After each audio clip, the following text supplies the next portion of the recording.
No changes, huh?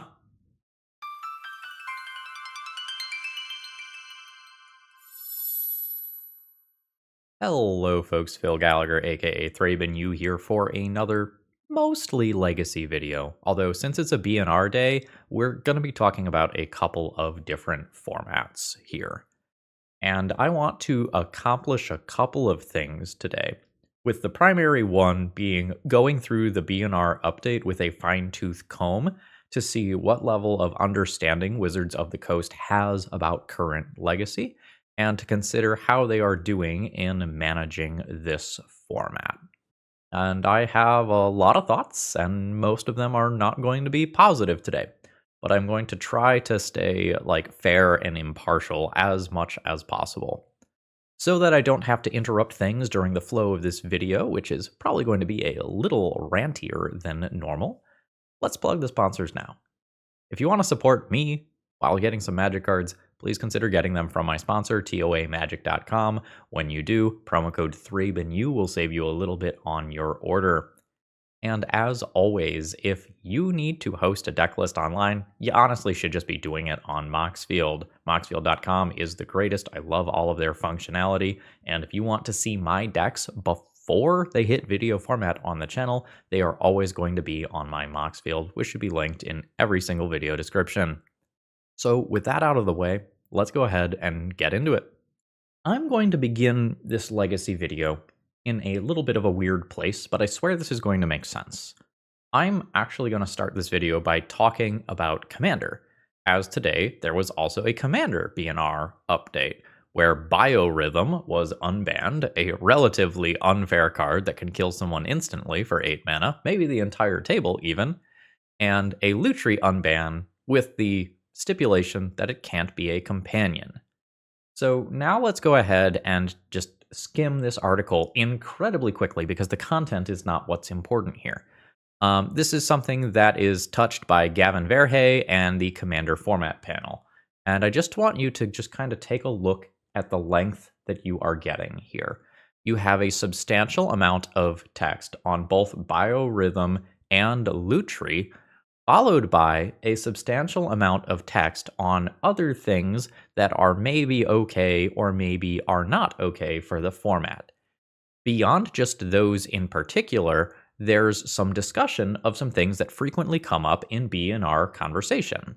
That is Thassa's Oracle, which the Commander format panel has largely said is like, hey, this is okay, because you don't see it at low power tables, and the high power tables are gaming with whatever's broken anyway, so it's fine there. And some thoughts on Rhystic Study, which is a card that people have big feelings on in one direction or another. And there's just very good comments here. And then there's some other stuff kind of talking about future direction.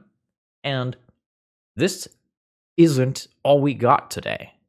In addition to this, we got a second separate article that came out at the same time, looking at some thoughts on Commander going into 2026, talking a little bit about its growth and rate of change, discussing potential rule changes about hybrid, including some data that they drew to get a better idea about how people in the community were feeling about this.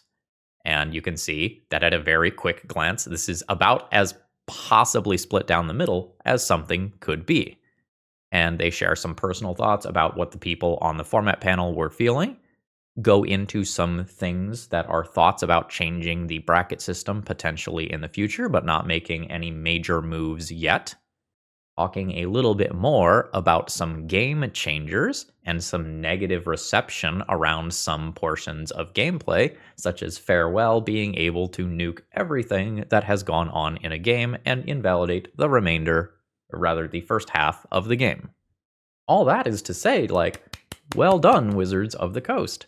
We got not one, but 2 articles that gave us a very good look at Commander with some very, very insightful things, including a little bit of data and some changes to the format that appear to be guiding things in the direction they want to go without drastically revamping everything. This is how a B&R update should be for a format. like A+, S tier posts. Great job. Are we going to see the same thing for Legacy? So I'd like to begin with the first paragraph of the Legacy B&R change now, or rather the lack thereof, as is more accurate. Let's make this text nice and big. I'm going to be really tearing into this text, so I'm going to take the time to just read this verbatim. Quote, Legacy has seen some big changes in the last few months. Last time we talked about the format, Dimir Reanimator was on a generational run of dominance in Legacy, and we made the difficult decision to take action against Entomb to bring it down a peg. In that same announcement, we removed Nadu Winged Wisdom from the format to try and give fairer creature strategies a bit more room to breathe in the format. In the time since, things have been moving around quite a bit. To acknowledge the largest deck in the metagame, Underground Sea is still the top dog. And I would like to cover this little line right here. Dimir Reanimator was on a generational run of dominance in Legacy. That is one way you could explain what was going on. And another way would be we ignored Legacy and allowed Reanimator a prolonged period of dominance, despite the fact that it was incredibly clear that the deck was problematic, and was still problematic after multiple waves of bannings. So I am not happy with the tone of the article immediately, as we begin, and this is something that I've been pretty frustrated about for a few B&R cycles. Very famously, I believe it was last year, one of these articles referenced the fact that Entomb is cool because it can allow you to get creatures into your graveyard for situational things like Inkwell Leviathan. And every Legacy player playing Legacy was like, no, that's not something that happens. That's not something that has happened in Legacy for a decade. Especially not since the printing of things like Atraxa and Archon of Cruelty that just completely changed how Reanimator works. Moving past that, we are also referencing the previous Nadu ban. And note that this was done, according to this, to try and give fairer creature strategies a bit more room to breathe in the format. Hold that thought, we are going to come back to this later. Because if giving fair decks room to breathe in the format is important, perhaps there are some other things that should have been talked about in this article. But we'll get to the end of the article before we get to that. Before we move on to the next paragraph here, I just want to point something out. It is a little weird to me that in the B&R update that is happening on February 9th, that the deck list being referenced here is from January 4th. It's admittedly a showcase challenge, which is a, pretty cool tournament, but, I think if we're doing a B&R update, isn't it most important to see what Legacy is like right now? And not where it was a month ago? This is a problem that I have with this article, and we'll loop back to that idea again in a minute when we get to a future paragraph. Moving on to our second paragraph here. This paragraph does something that these B&R articles often do, which is list the cards that are in the deck without providing any insightful information for people who actually play the format. This entire thing right here is basically what cards are in the deck list we just listed, and how does that work at the most basic possible level. There is no meaningful information here for anyone who plays Legacy. And I understand that to some extent you need to write these things for a general audience, but if paragraph 1 is largely, where were we last time around? And then the first half of the second paragraph is what cards are in the Dimir Tempo deck, then that means that we're already through half of the space allocated to Legacy before we get to anything that is actually in the ballpark of insightful or helpful at all. So, we've certainly taken notice of the fact that this deck is public enemy number 1 coming out of the bans. Alright, now let's think back to the last year or two of Legacy. Why might things be public enemy number 1 in Legacy? Is it because maybe they're a little bit over the line for the format? Could that be possible? Why does everyone understand that Tamiyo is so central to Legacy? Is it perhaps because Tamiyo is too good?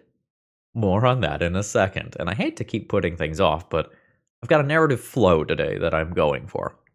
So, but at this point, we believe its win rate, metagame share, and play patterns it encourages are all appropriate for Legacy. Okay. So we wasted paragraph 1 recapping. We wasted most of paragraph 2 summarizing what cards are in the deck, and then saying how it works at the most basic level that you would understand if you understand what the card Daze does in Legacy. And then we said, yep, it's public enemy number 1. It's fine. End thought. There is no insightful information here about Tamiyo and Tamiyo play patterns. So I will add all of that insight for you in a coming section. Actually, let's break my order. Let's do it now. When I think about play patterns in Legacy, I always come back to a tweet that I saw. It was something along the lines of, has anybody found a better answer to Tamiyo other than being on the play?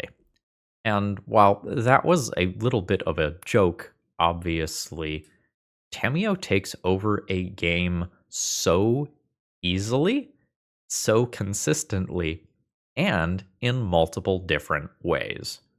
Tamiyo, as a creature, represents a card drawn for every turn that Tamiyo is around and attacking, assuming that you can actually sink the mana into it, which admittedly is not true in every single game.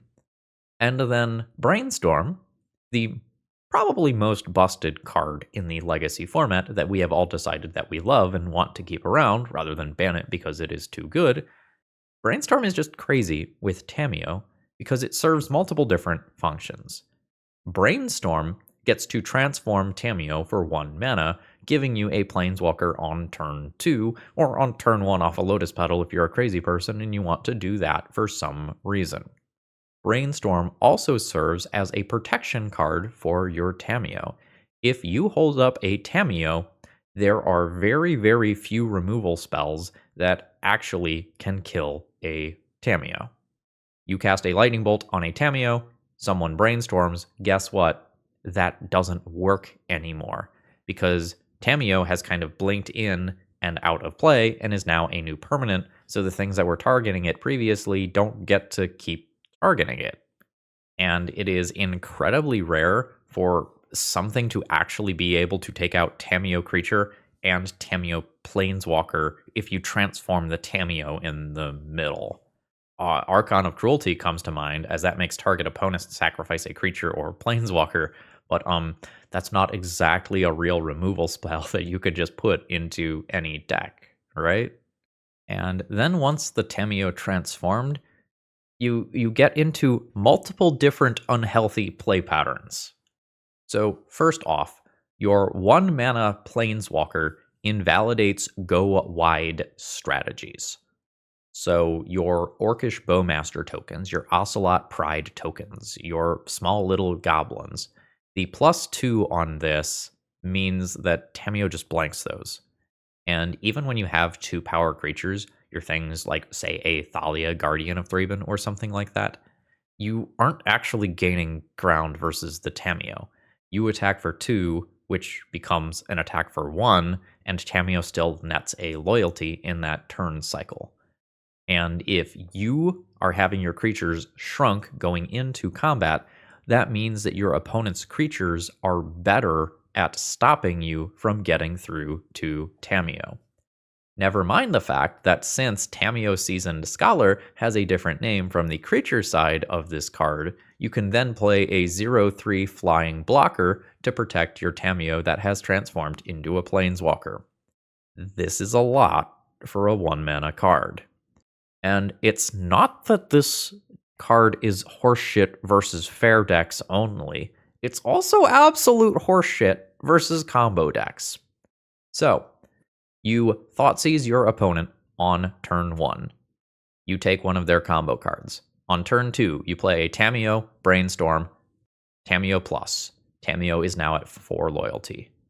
On turn 3, you now Tamiyo minus, get back that original Thoughtseize again, and now you take another card from your combo opponent.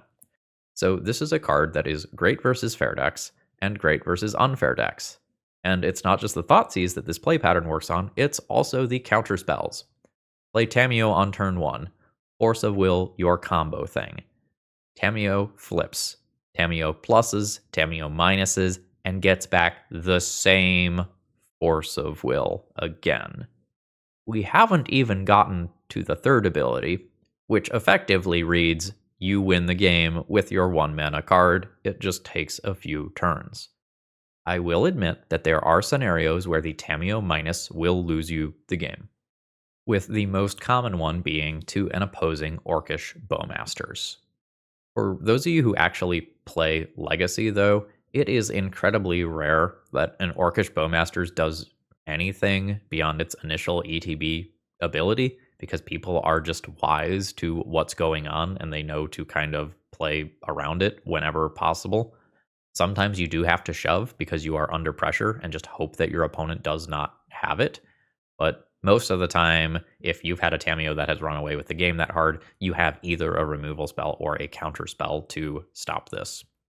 And so the play pattern of Tamiyo is, I accumulate card advantage every turn that I am in play until I turn into a Planeswalker, at which point I am simultaneously good against aggro decks and combo decks and control decks, because I represent the blanking of small creatures, the rebuying of Thoughtseizes and Force of Wills and other counterspells, and the inevitability of drawing half your deck, which any sort of fair control deck is not going to do. So when Wizards of the Coast tells me, we believe the play patterns it encourages are all appropriate for Legacy, I don't think they have any idea what the fuck they are talking about. And I'm just going to be blunt on that. I don't really think if you are an invested Legacy player, having played Legacy over the last couple of months since the previous B&R update, I don't think you can go look at Tamiyo and say, this card is so fine that we don't need to talk about the nuances of its play patterns in this article. We can just say, yep, win rate's fine, meta share's fine, play patterns are fine, and move on. Dimir Tempo is the most played deck in Legacy right now for very, very, very good reasons. And to not get a better, more detailed explanation here just feels like a slap in the face. It kind of feels like this was someone doing their homework and going, this is good enough.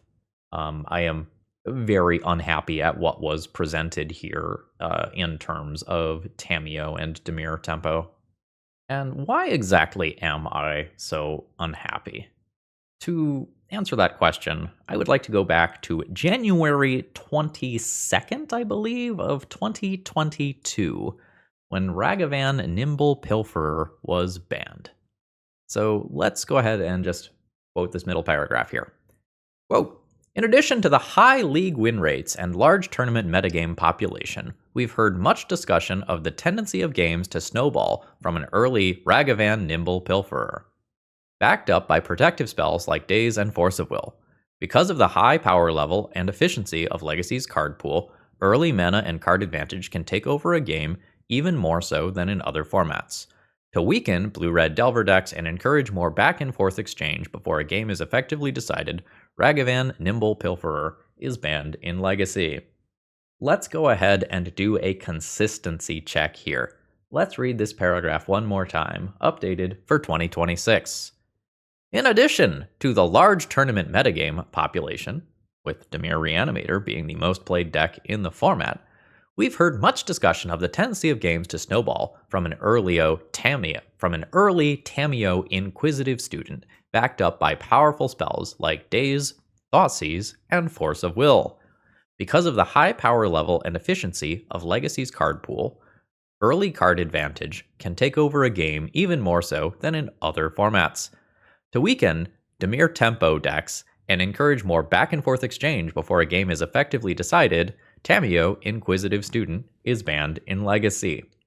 The parallels between Ragavan and Tamiyo are very incredibly clear. Ragavan is a more busted card, but Tamiyo is incredibly unhealthy as well. And I think when you can just so clearly plot the name of one card and the name of one deck onto a previous B&R update, like, I don't know why we're still fucking around with Tamiyo. All right, let's go ahead and move on to the third paragraph now. Let's just go ahead and read this sentence right here. Quote, "We're seeing surges in play from lands, Death and Taxes variants, blue-based affinity variants, and Fairer Gaia's Cradle decks at a rate that's heartening.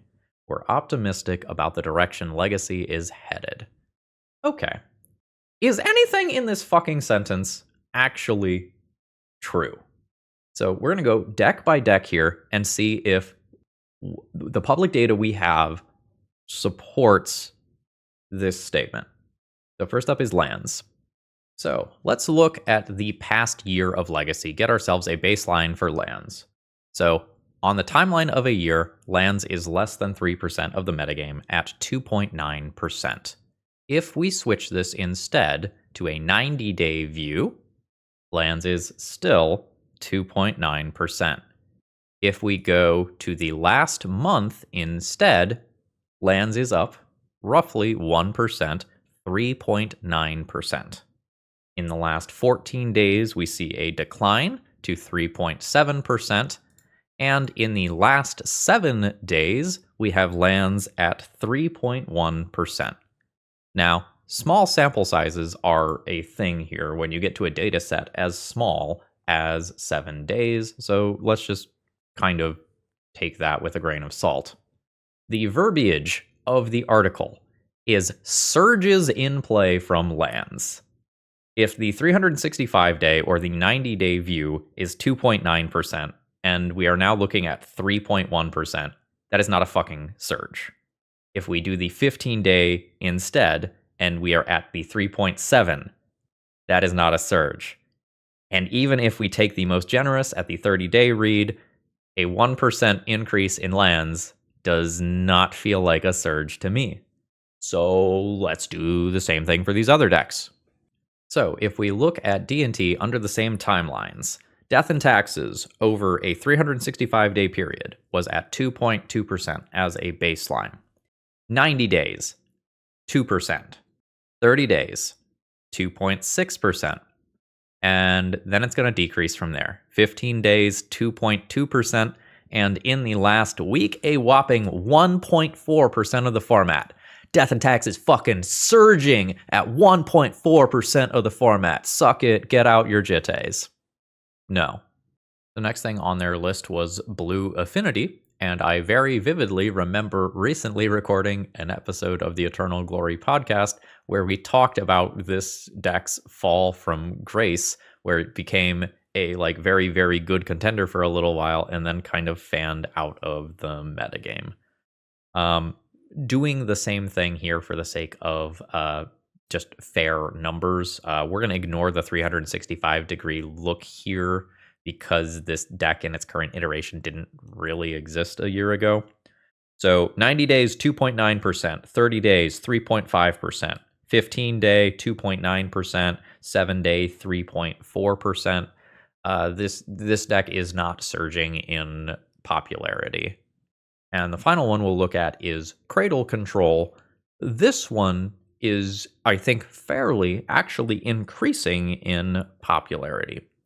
So on a 365-day look, Cradle Control is at 3.4% of the format, and a 90-day 2.7, 30-day 3.4, 15-day 4%, 7-day 4.3%. So when we look at the data here, Cradle Control is actually increasing in format.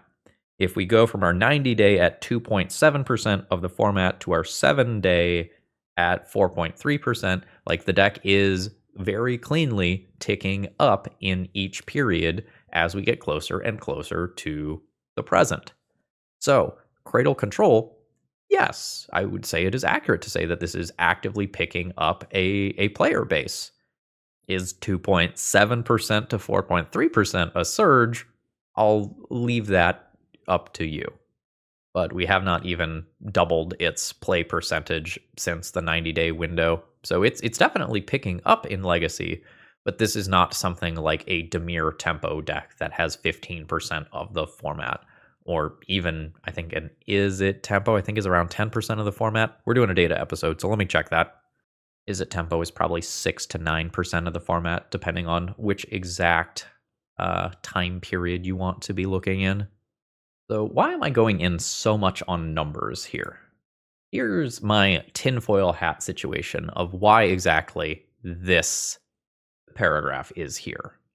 I think this paragraph is here because they are trying to say, hey, we did give creature strategies room to breathe in the format, and they're doing fine now, and everything is fine now. And now we're going to talk about the boogeyman here that is not pictured at all or mentioned at all in this article, which is Oops All Spells. To begin this section, we're going to go back to a June B&R update from last year where Oops All Spells was discussed. And I'm going to read 2 paragraphs word for word here. Quote, to some, this deck, Oops All Spells, can be particularly frustrating to lose to, as it feels like it's abusing Magic's game engine more than it is playing a game of Magic. To other people, it's an illustration of why Magic's game engine is cool. The deck is doing a bunch of things that shouldn't be allowed and rewards having a deep knowledge of the rules and cards in Magic. We'll finish reading and then loop back to that. It puts us in a difficult position of trying to arbitrate whether we think it has a positive or negative impact on the format. Unlike other archetypes, so much of why this deck exists is because of one of a kind cards that run the risk of killing the deck completely if we were to address the archetype. For now, the deck is showing up at a range that is acceptable for decks in the format and has a win rate that is within the permissible ranges, which has us reluctant to make a change. Given the strong negative reaction some players have to playing against the deck and how hard it can be to adapt to, the bar it has to clear for us to take action against it is lower than some decks, but for now, we're happy to let such a unique deck have a place to exist within Magic. So this was June of last year, and it is now February of the following year. So let's go ahead and do our check-in. This B&R update was mercilessly mocked online. The idea that Oops All Spells rewards having a deep knowledge of the rules and cards in Magic is a laughable joke. You produce 4 mana and you win the game in a way that is very, very straightforward, often with discard or Pact of Negation backup in a way that just dodges all ability to have basic interaction. Over the course of the last year, Oops All Spells has consistently been a top 3 or top 4 deck, depending on the given week. And when I look at MTG Goldfish on, everything from a 7-day to a 365-day, Oops is there at the top of the format every single time. And why is that? A huge portion of that is that it absolutely takes the lunch money of any deck that is trying to play fair, especially the fair non-blue decks.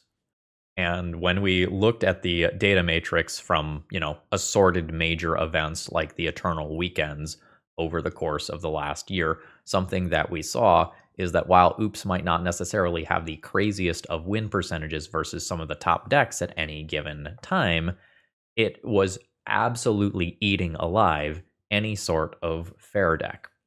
So when we go back to the like B&R updates and thinking about like Nadu being removed to give the fair decks breathing room, the fair decks don't fucking have any breathing room because they are threatened to die on turn 1 incredibly consistently to Oops All spells. And it is not like the post sideboard games end up addressing this problem particularly well, because you end up in what are frankly unacceptable gameplay patterns because they're not gameplay patterns. So you can, in post sideboard games, mulligan for a Leyline of the Void because you have to do that. And if you don't, you just die to the deck's primary combo. And then you have to address some number of alternative jukes. And while you have some ability to identify what juke your opponent might be on, a lot of times your call is going to be wrong, or they're just going to choose to do something that is intentionally deceptive. So, for example, if you see Mindbreak Trap, it is often indicative that your opponent is going to have Goblin Charbelcher as your juke, because Mindbreak Trap goes and protects a Goblin Charbelcher combo turn, but does not necessarily protect your Rotting Regisaur juke. And when you see Unmask, Unmask does protect creatures well, so you should expect some number of creatures. And what exactly those creatures are will vary from week to week.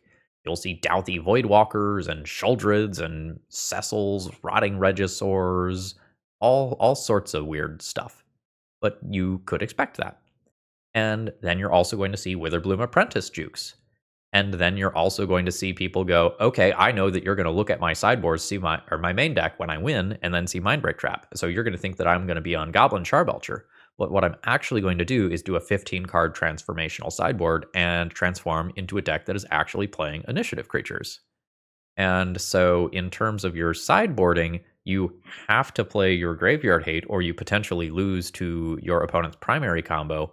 But when you do so, you also have to have a hand that can deal with their secondary thing and potentially a range of secondary things.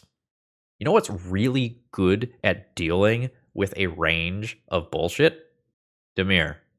So in addition to Dimir Tempo being very, very good, specifically because it has Tamiyo and can protect Tamiyo, the other thing that this is doing is just having generic game versus Oops All spells. How much do you really need to sideboard as Dimir versus Oops if you have your Dazes, your Force of Wills, potentially your Force of Negations, and your Thoughtseizes? You're covering a ton of generic bases. And if you've noticed that I've played a lot more Dimir decks on the channel in the last month or so, that's not an accident. I don't really enjoy playing blue decks all that much. It is very much not my jam. But it is incredibly frustrating to show up into league plays and just queue into Oops when you don't have the safety net of Thoughtseize and Daze and Force of Will. And given how prevalent this deck is now and how miserable of a gameplay experience, if you can even call the one turn that you play in game one gameplay, like it just makes sense to shut up and play the blue cards right now because of the presence Oops has within the metagame. So now that I've said that, like, let's go back to this B&R wording. Given the strong negative reaction some players have to playing against this deck and how hard it can be to adapt to, the bar it has to clear for us to take action against is lower than some decks. How low is this bar? Let me just ask that. How low is this bar? How is the turn 1 protected win combo deck being a top dog for a year not passing the bar of taking action? I don't understand, and the words that we are seeing from one B&R update to the next just do not seem consistent at all. It just seems like the people making these decisions are either inconsistent or uninformed. And it might be useful to compare to other B&R updates here. I think if you take what Oops is doing and slot it into other places, it's pretty damn clear that it is over the line in terms of acceptability. So let's go back to the White Plume Adventurer ban. White Plume Adventurer was a card that took a few turns to win the game. And this was still something that was seen as very clearly over the bar in Legacy. And something was done to reduce the consistency and the speed of initiative decks. The initiative decks did not win the game immediately. It was often a turn 3 or turn 4 win, although resolving a White Plume Adventurer on turn 1 sometimes resulted in an outright win. Other times, the initiative would slowly grind the opponent to pieces.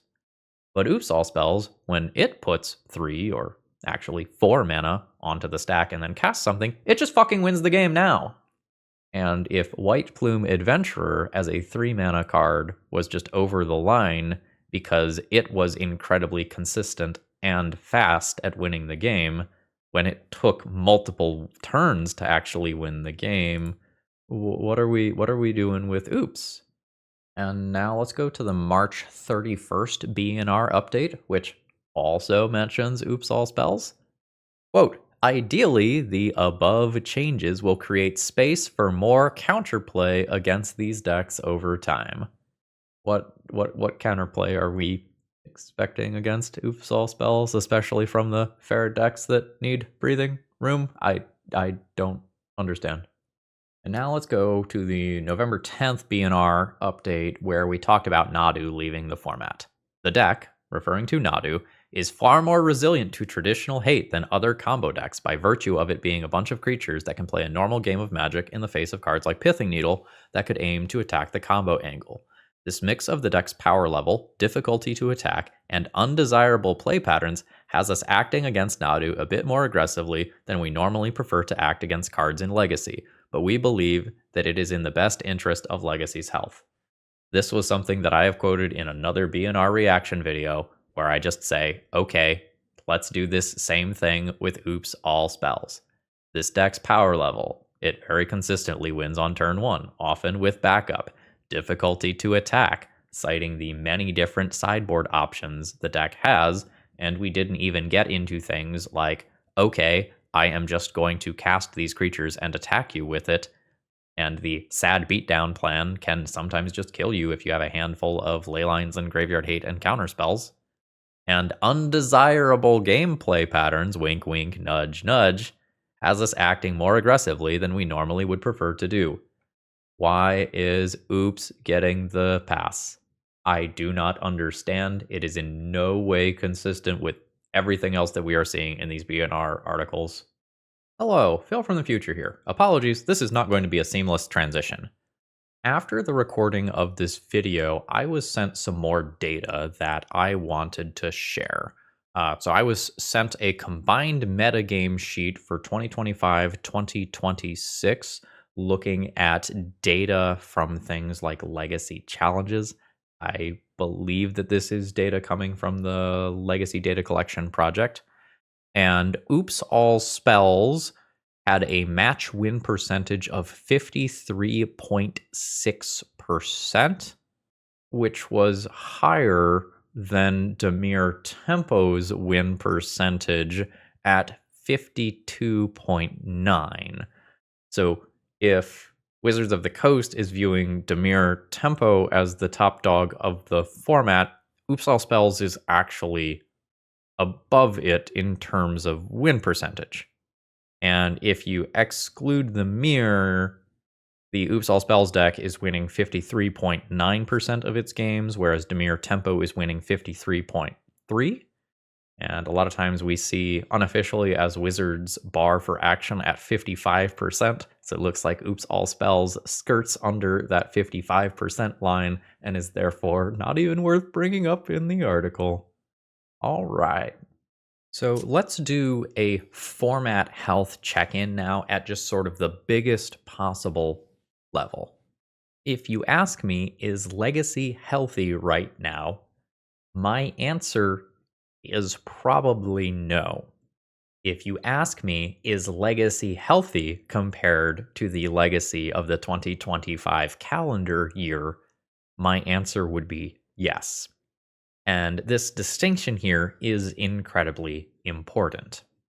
For a good chunk of the 2025 calendar year, if you looked at what was the percentage of combo in the format, it would be something like 50% if you are counting Reanimator as a full-on combo deck, which is a little weird because it straddles that line between tempo and combo in a way that is, very, very, very unhealthy, but that's old ground. Let's not recover that.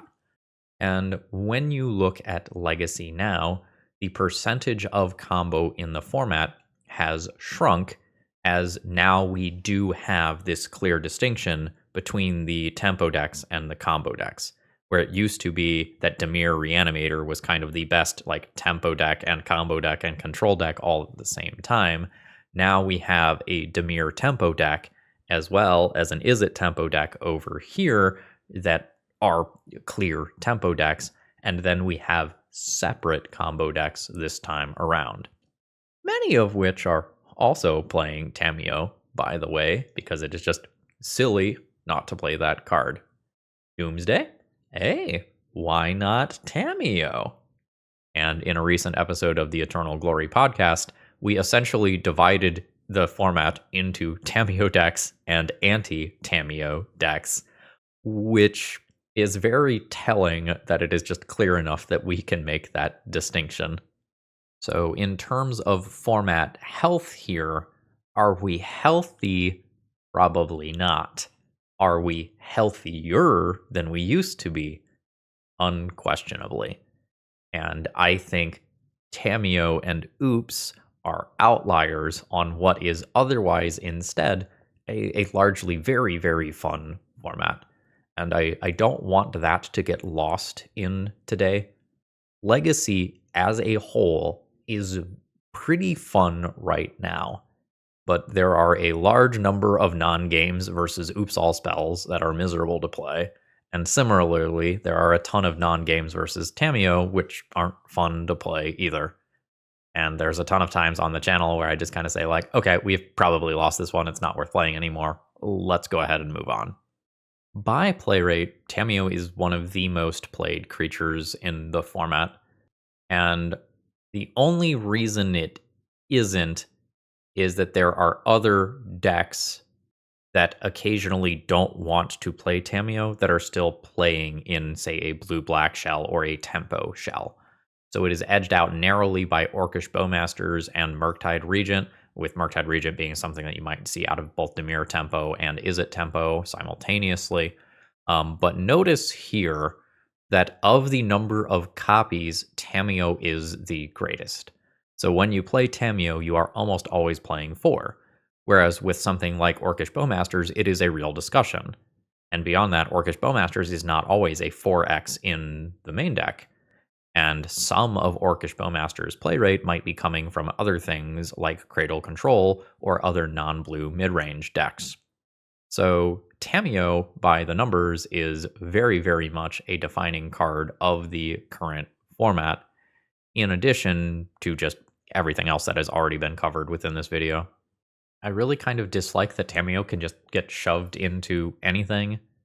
And you're going to see Tamiyo show and tell decks. You're going to see Tamiyo Doomsday decks, Tamiyo Cephalid Breakfast decks, Tamiyo control decks, Tamiyo tempo decks. Even though Tamiyo does not actually attack for points of life, it is often just so important to be playing Tamiyo that it doesn't matter that it doesn't deal 3 points of damage a turn like a Delver does.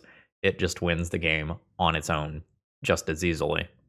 And unfortunately, a couple months down the line, when we get our next B&R update, we're just going to be rehashing the same conversation about Tamiyo and Oops All spells that we've done for a couple B&R cycles. And I guess that is going to bring me to my conclusion.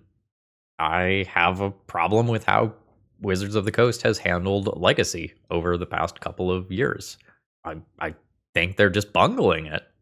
I think for anyone who is invested in the format, we have been seeing the things that Wizards either isn't seeing or sees and just says, that's fine. We had a period of prolonged Reanimator dominance where it was clear that one, and likely more than one card, needed to go from that deck to knock it in line. And we instead got very conservative, let's wait and see, this is fine attitudes that resulted in 2025 just being the year of Reanimator. And now I am worried that we're going to see that same sort of thing again, where the community goes, hey, this Tamiyo thing is kind of a problem. And now 2026 gets to be the year of Tamiyo being out of line for quite some time until they finally go in, June or whatever. Okay, it's time. We're actually going to act on Tamiyo. And similarly, Oops All Spells appears to be getting a pass, and so Oops is going to remain a top deck moving forward. I don't expect to see any Teenage Mutant Ninja Turtle cards that just says, fuck you to Oops All Spells players. And so while we have a fine legacy format, I don't think the bar should be at fine. I think the bar should be at good. And after the year of just absolute malaise of people being tired of seeing Reanimator again and again and again and again and again, we're now going to just get this time period of like, all right, here's a bunch more Oops. All right, here's a bunch more Tamiyo, until Wizards of the Coast eventually caves and we get some real B&R changes at a rate that is acceptable. I wish Wizards had given us some real data. If they came to today's article and said, decks with Tamiyo have a 50% win rate, they are not problematic, I would go, oh shit, okay, that flies in the face of what we're seeing publicly. Like, okay, yeah, all right, I'll shut up. See you in a couple of months. But that's not what happened. Instead, we got a lot of words that amounted to nothing. And this is upsetting to me. I'm going to shut up, and I'm going to record Legacy for the next couple of months, and I am going to try to enjoy it the best that I can. Again, Legacy is largely good right now, with a couple of things that are over the line. This is not 2025, where it was deeply unhealthy. This is 2026, where it is regular unhealthy. Cool. And I would not have spent the time drafting up notes and looking numbers for this video if we got a well-reasoned, well-explained B&R update today. But that's not what we got. We got a sack of shit. And that's not good enough for me. I love Legacy. I play a minimum of 5 Legacy leagues every week. Like, this is my format of choice. This is how I want to engage with Magic. I want to play these cool, powerful cards. I want to have these skillful, long games. And instead, I can look forward to a couple more months of getting turned 1 by Oops while trying to play some cool Boros or Rakdos deck that has no realistic way of beating it. And I can look forward to the play patterns of Tamiyo Brainstorm being totally healthy and cool. So now, if you'll excuse me, while it's still legal, I guess I'm shoving Tamiyo into a whole bunch of the decks that I brew, and that just is what it is. Buckle up. Hopefully it's fine. Get in the comments below with your thoughts. And folks, I hope you all have a great rest of the day, despite no changes yet again. See ya.